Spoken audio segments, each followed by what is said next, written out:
For this collagen smoothie recipe, we're going to have a cup of frozen strawberries, which can possibly help with heart disease and antioxidants.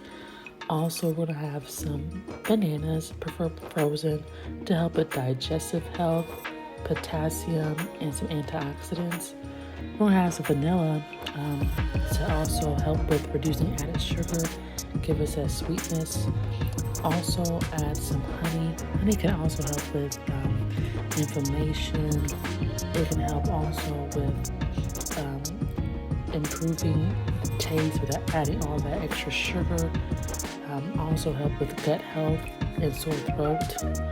And this collagen that I love is vanilla flavored. It can help with discomfort of the joints. It can also help with crow's feet and appearance of that, improves skin tone, also reduces collagen degradation with noticeable results, rapid release of exercise-induced joint discomfort, so definitely a go-to.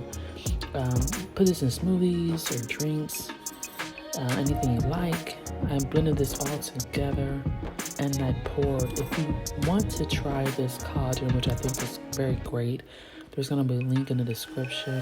Also follow for more recipes for like weight loss, detox, and collagen. Have a good day.